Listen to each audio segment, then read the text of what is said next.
Pro Group Management. Workers' comp that works for you. This is 7 at 7 from the Las Vegas Review-Journal. Good evening, I'm Jen Ah. Starting off with some exciting business news sponsored by Bank of Nevada, Bank on Accountability. What a big weekend for Vegas with March Madness. Seemingly everyone was out. See the Review-Journal's David Guzman walking through the crowds at Fremont Street Experience. So many people, performers, and more. Masks being the only indication of the pandemic. With March Madness still underway, we're waiting for the final numbers to come in compared to the pre-pandemic times, so stay tuned. In more developing news, Caesars is suing its insurance providers after losing more than $2 billion because of the pandemic. According to documents obtained by the Review-Journal, Caesars paid more than $25 million in premiums to secure broad property insurance coverage. What Caesars is arguing is that viruses and pandemics were not excluded in these policies. And so they're trying to say that this more than $2 billion that they lost from the pandemic and related losses should be covered by this insurance policy. 60 defendants in the lawsuit include Ace American Insurance, Alliance Global, American Guarantee, and Liability Insurance Company. Caesars saying they want to reach a, quote, amicable resolution. In other top stories sponsored by Carnegie Heights, remember those long lines at your local DMVs? A year later, those delays and backlogs are finally caught up. Review-Journal's Renee Summerhour has more. Renee? Yeah, Jen, a year after the Nevada DMV shut down, officials are finally getting the upper hand after allowing walk-in appointments just on Saturdays for new Nevada residents. The DMV is now accepting some walk-in appointments during the week. Still, the DMV suggests sticking to the appointment system because lines are still forming on weekends. The Review-Journal's Mick Akers tells us what the DMV learned during the pandemic. That showed them, they need some more online services. A lot of registration and driver's license issues are creating long lines at DMV offices. So now they're aiming to do some work in the legislature to add pretty much every transaction online. If that's approved this session, it's going to take about 4 years to implement that. For more on these developments, log on to lvrj.com. Jen? And what a big day for some students within the Clark County School District. You're watching video of Spring Valley High School, where school leaders welcomed the students back with open arms. Around 14,000 of the older students choosing to return to the classrooms today after more than a year of virtual learning, grades 6, 9, and 12. In total, more than 26,000 of the older students will be taking part in hybrid learning, while more than 44,000 are choosing to stay at home. Plus, a 2-year lawsuit ends with a $45 million settlement.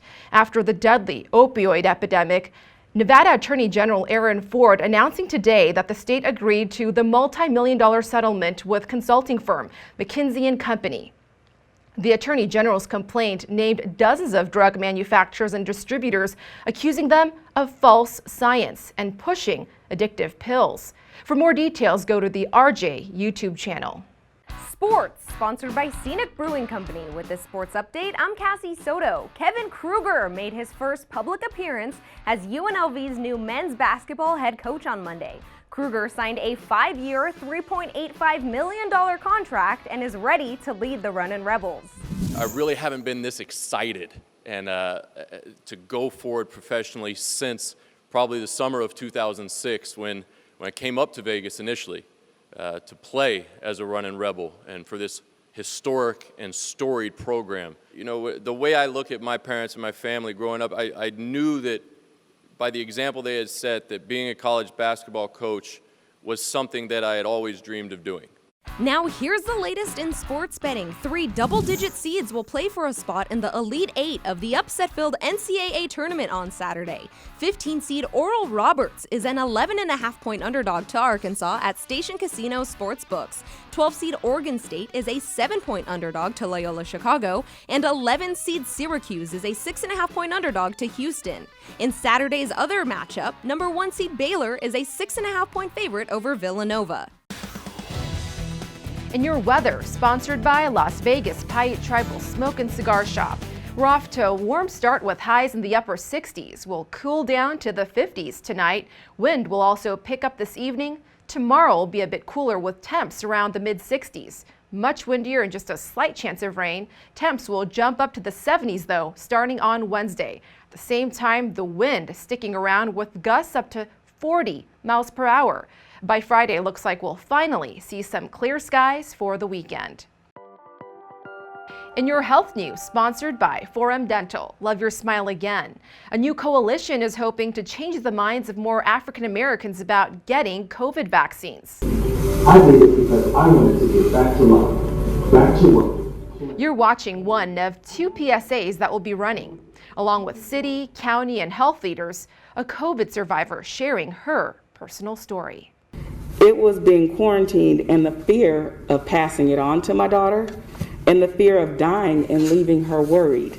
This Back to Life campaign will partner with Uber to provide transportation, launch more vaccination sites targeting Black communities at groceries and churches, along with outreach through social media and digital billboards. And talk about sweetening the deal when it comes to COVID shots. Krispy Kreme is now offering free donuts to anyone who's gotten vaccinated. All you have to do is show them your vaccination card.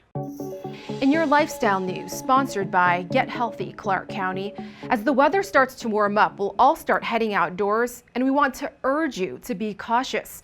A popular trail at Zion National Park, the Summit to Angel's Landing, is considered one of the most dangerous in the country.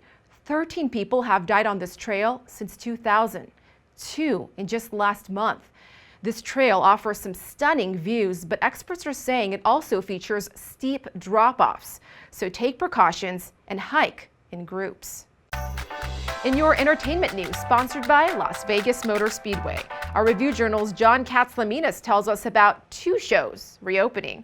The hit show Absinthe is back at Caesar's Palace, and there was a great moment in the show on its opening on Wednesday night during the body balancing act duo Vector that involved a mask. Read about that in my column. It was hilarious. Another fun moment was in the Australian Bee Gees show over at the Excalibur, which is also reopened. A woman danced in what used to be the 25-foot moat space. It was almost like she was mocking the moat. That's a wrap for tonight's 7 at 7 p.m. from the Las Vegas Review Journal. I'm Jen Ah. Catch us on our website, Apple TV, Alexa, and other streaming devices. Stay tuned for 7 at 7 a.m. as well. Good night. Review Journal Studio, sponsored by Adam Kuttner. Get the maximum settlement as quickly as possible. This 7 at 7 update, sponsored by Pro Group Management. You're watching 7 at 7 from the Las Vegas Review Journal.